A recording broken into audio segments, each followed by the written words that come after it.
Hey guys, KengisKid18 here, and I'm back with some more shiny speculation for the upcoming Pokemon Sun and Pokemon Moon. Yesterday was the Pokemon Treehouse at E3, and my goodness, it was awesome! It was so cool to see all these new Pokemon revealed live. But in any case, let's get started with the first of the new Pokemon they revealed, Yungoos. I love Yungoos. It's got this hilarious, goofy expression, and I love how they're working the actual wildlife of Hawaii into these games. For those of you who don't know, mongoose are introduced into Hawaii to control the rat population, but then they started eating the native birds, and now they're kind of a common pest. And it's the same thing with Yungoos. According to the lore from the official website, they were transported to the Alola region to control another Pokemon's population, but now they're super common. Anyway, let's get to the shiny speculation. As I said on another video, I love the color blue.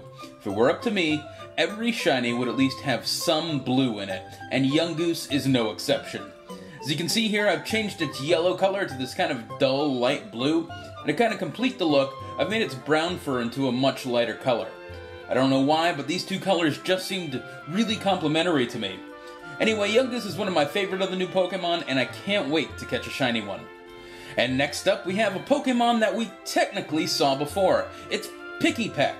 Pikipek is an awesome woodpecker Pokemon, and if you can remember from the very first Pokemon Sun and Moon video we saw, there was a wireframe of Pikipek.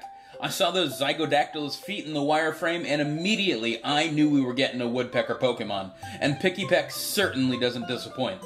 In fact, I like it so much that I'm going to make him 2 potential shinies. The first one is kind of inspired by some existing shinies, especially Fletchling.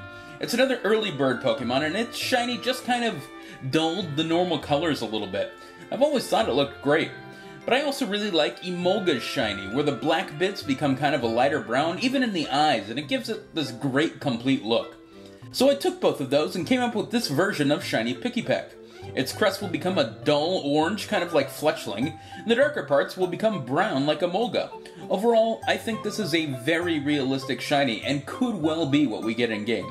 But I also wanted to have a little more fun with Pikipek, so I made this second shiny.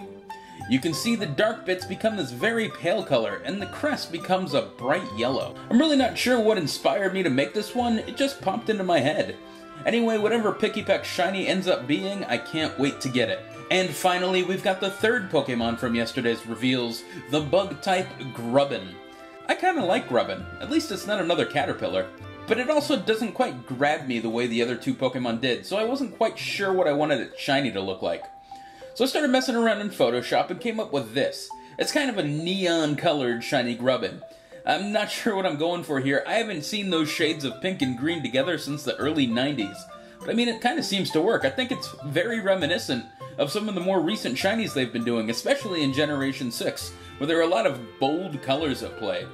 I kind of hope they go all out with this shiny and make him really crazy looking. Anyway guys, that's all I have for you today. Thanks for watching, keep an eye out for the next video coming soon, and as always guys, we're gonna see you on the next shiny.